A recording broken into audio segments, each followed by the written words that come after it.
it's Debra Em. Welcome back to my channel. We've been working through the Resilient Learner Backpack and we've covered step 1. And if you haven't seen those videos or listened to them, go ahead and give those a go. What we've been working on this past month has been befriending your nervous system. That's step 1. So that's just getting used to the nervous system states and observing ourselves throughout the day and observing our students throughout the day to see where we go when we're under stress and how we find our way back to what we call ventral vagal. So if you're listening to this audio version, I will just be reading it while I'm sitting here in my chair in my home. And if you are watching this on YouTube, then I will animate to bring it to life so it's a little more interesting than just sitting here watching me read. Step 2, increase signals of safety and connection. As I worked through polyvagal concepts and integrated the theory into my current way of understanding regulation, I realized that regulation is an interconnected and interactive process. The regulating resources available come from the interaction of safety from inside oneself, the environment outside of oneself, and safety between others in relationships. There is continuous flow of information from the body to the brain that creates the cumulative effect of how safe we feel at any given moment. Think of an old-fashioned scale with signals of danger on one side and signals of safety on the other. It's not enough to decrease signals of danger. You must also increase signals of safety. The IOB formula for safety. An easy way to think about how safe you feel at any given moment is by being aware of the signals of safety or danger you're receiving from inside yourself, outside from the environment, and between yourself and another person, hence the acronym IOB, which stands for inside, outside, between. Safety from inside oneself. Safety from inside refers to two types of sensing within the body, neuroception and interoception. Neuroception describes the subconscious scanning process of the nervous system on call 24/7 to detect signs of danger and keep you safe. You bring consciousness to neuroception through the interoceptive sense that monitors sensations from your body. Your brain receives the information about your body's internal state and well-being. Interoception is the ability to monitor internal states like hunger, restroom needs, fatigue, and stress. Through neuroception and interoception, the body registers how safe we feel from the inside out. Sensory processing issues and neurodevelopmental delays also increase signals of danger within the body. Your inside sense of safety needs to match your outside sense of safety. You can't feel safe on the outside if you don't feel safe on the inside. Safety from outside in the environment. You connect from the outside through the environment around you. You feel safe, inspired, and grounded when you are in spaces that are pleasing to the body and mind. The commonly known ways to increase feelings of safety at school include proactively designing safety and management protocols, including rules and procedures for staff and students to follow. There are additional ways to increase perception of safety in the classroom beyond establishing safety guidelines. Safety from the outside includes designing physical spaces that increase one's sense of safety and complement essential safety protocols. Team up with your favorite occupational therapist or behavior coach and design a space to meet the sensory needs of students, or research ideas online if specialists aren't readily available for collaboration.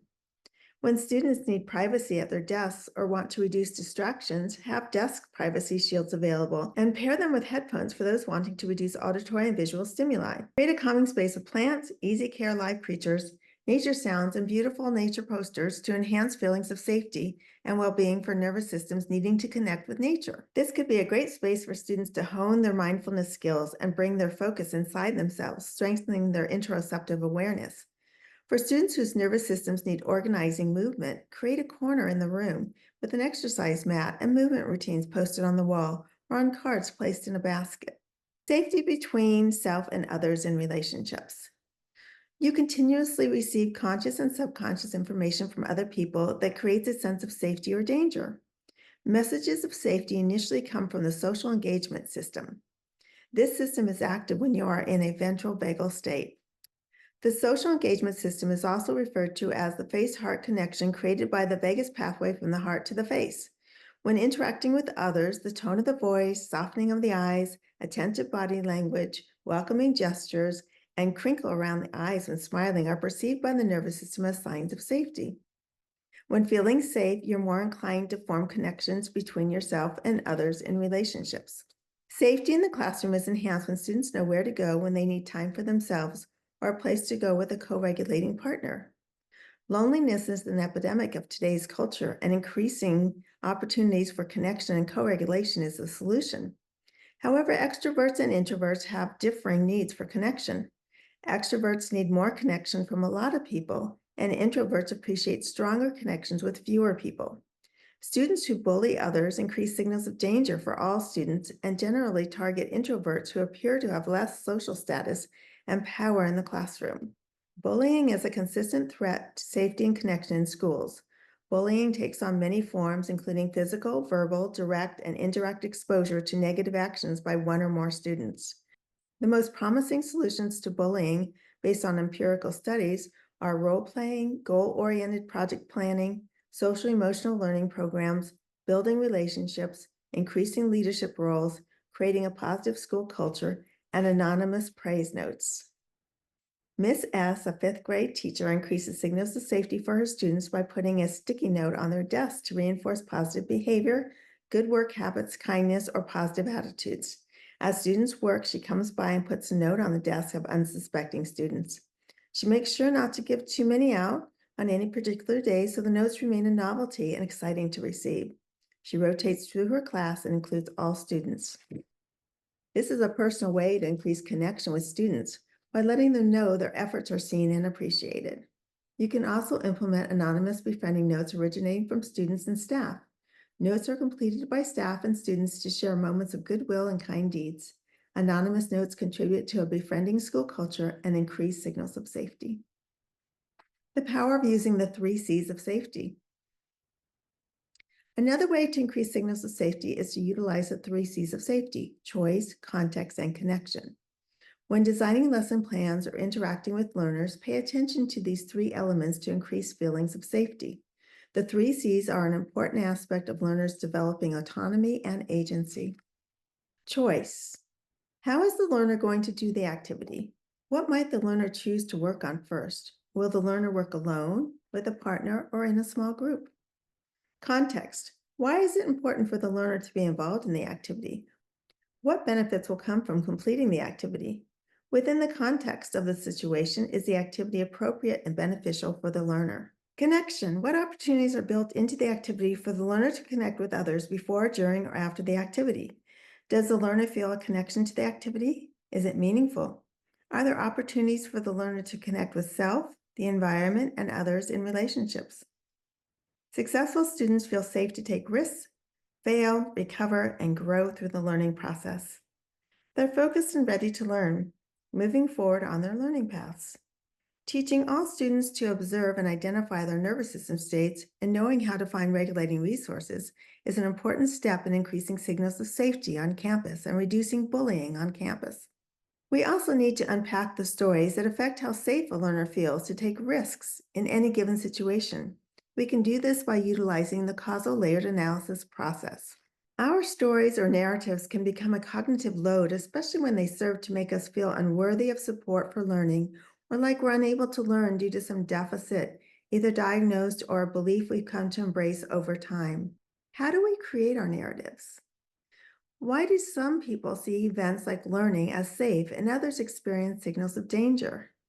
In the polyvagal world, there is a commonly used expression, story follows state, meaning that the ANS registers signals of safety or danger, and this begins the process of the mind creating a story or narrative to align with the sensations registering through the ANS. When I ran this by colleagues, many gave me a cautionary look with one eyebrow raised, not sure they're buying the statement. Possibly this is a chicken and egg scenario, yes? When push comes to shove, educators tend to give their allegiance to the brain rather than the body. The mind and ANS are in constant contact, obviously, with each influencing the other. I'll leave it to you to solve the chicken and egg conundrum. An often overlooked strategy when attempting to support learners is involving them in the process of unpacking their beliefs about their ability to learn and creating the space for transformative change. In order to do this, we need to explore more deeply the ANS cognitive story loop. One way to do this is by using a deconstructing and reconstructing process called causal layered analysis. Just as the nervous system has a predictable hierarchy of responses, the mind has a predictable process for creating stories. Using causal layered analysis, or CLA, you're able to bring to the surface the deeper layers informing your cognitive stories. Using a mountain as a metaphor, as you dig down into the layers, you uncover a hidden treasure chest of information informing the narrative, or the cognitive story. Creating a space for new stories to emerge requires narratives to be unpacked and reconstructed using fresh perspectives. Digging deep to change Riley's myths and metaphors. During the CLA process, we work from the top layer down to the fourth layer. The layers overlap and impact one another. Each layer reveals another aspect of the cognitive story. Let's use Riley as an example and discover how to use CLA to understand Riley's situation. The treasure chest is at the deepest layer of myth and metaphors. This is where we find the gems. Layer 1, what is the narrative and observable behavior? Riley gets overwhelmed easily and gives up before completing assignments. Layer 2, Riley doesn't qualify for special education services. He doesn't have support from home. Friends are few and he tends to isolate himself. Layer 3, my perception is that Riley is capable but needs more support. From what I've observed, Riley assumes he's not able to be successful with assignments. Layer 4, Riley is like a sailboat without a crew, sail, or wind. Now let's complete this process starting with a more hopeful metaphor for layer 4. Let's see if the narrative and observable behavior might change as we move up through the layers. Layer 4, what is a more hopeful metaphor? Riley is on a sailboat with a crew, sail, and a steady wind to keep him moving forward. Layer 3, with support, I perceive Riley becoming more confident and engaged. Building connections with others and increasing friendships will help. Layer 2, meet Riley where he is and uncover his myths about learning. Utilize a team approach to provide support. Increase signals of safety and connection so Riley increases motivation and engagement. And layer 1, what is the description of the situation or observable behavior now? With the more hopeful metaphor, it's possible for Riley to spend more time as a ventral learner. He feels more supported. He still goes into dorsal vagal sometimes, but less frequently. He knows where to find resources when needed. When students do their own CLA process, let's call it restorying from the work of Debra, as it's easier to understand than the formal name of causal layered analysis. You'll find templates for CLA and restorying coming up in your Backpack Essentials section. You've got to feel it in your body to believe it in your head. Let's use an example illustrating how students view their learning situations from the vantage point of the 3 states. At the top of the chart are ANS states. Going down the left side of the chart are each of the CLA layers. Examples of the narratives associated with ANS states and CLA layers are found in the column underneath each ANS state. CLA layer 1, narrative or observable behavior. Ventral vagal, I enjoy learning and get my work done. CLA layer 2, system support or limitations in ventral vagal, I know where to find help if I need it. CLA layer 3, assumptions, perceptions, beliefs, and worldviews in ventral vagal, I assume I'll do well. I think the teacher likes me. CLA layer 4, myth and metaphor, I'm as happy as a rabbit with a carrot. CLA layer 1, the narrative or observable behavior in sympathetic, I avoid getting my work done. In layer 2, I can't learn by sitting all day. In layer 3, the assumptions, I'll assume I'll mess up, I can't focus on my work. And the myth and metaphor layer, I'm like a volcano ready to erupt. In dorsal vagal, CLA layer 1, the narrative is, I've given up on learning. The system support or limitations are, I don't think school is a supportive place. And in layer 3, the assumptions, I assume I'll fail if I try, so why bother? Every year is the same. And the myth and metaphor, layer 4, I just want to crawl into a hole and not come out. For a ventral vagal state, the learner's narrative focuses on the ability to complete assignments, knowing where to find resources when needed, assuming the best, and having a good relationship with the teacher and classmates. The student's fourth CLA layer statement is, I'm like a rabbit with a carrot. The student is focused, regulated, motivated, engaged, and ready to learn. The nervous system state of ventral vagal and the student's narrative align. From a sympathetic state, the learner avoids completing assignments, lacks focus, may feel angry or frustrated, and assumes the work is too difficult. The student's fourth layer description is, I'm like a volcano ready to erupt. The student displays limited focus, regulation, motivation, and engagement. The nervous system state of sympathetic aligns with the student's dispirited narrative. Viewing learning from a dorsal vagal state, the learner is all but given up, doesn't believe the system is supportive, and assumes that whatever is completed won't be good enough. The metaphor is wanting to crawl into a hole and not come out. A pessimistic yet appropriate metaphor aligning with the dorsal vagal state. The learner is discouraged, withdrawn, and not motivated or engaged. So how do we move these students from sympathetic and dorsal vagal states into a ventral vagal learning state? Learners in sympathetic and dorsal vagal states need to access their regulating resources and bring ventral energy to the CLA process. Not an easy task for many. The students go through the layers until they unpack all of them. Once the layers are unpacked, students are encouraged to discover a metaphor related to the future they actually want, not the future they see through the lens of sympathetic and dorsal vagal states. This may take some time and encouragement. With a positive metaphor comes hopeful assumptions, perceptions, beliefs, and worldviews. This in turn leads to developing systems to support their learning process. The story now shifts to a place of potential, possibility, and believing one can learn, commonly known as a growth mindset.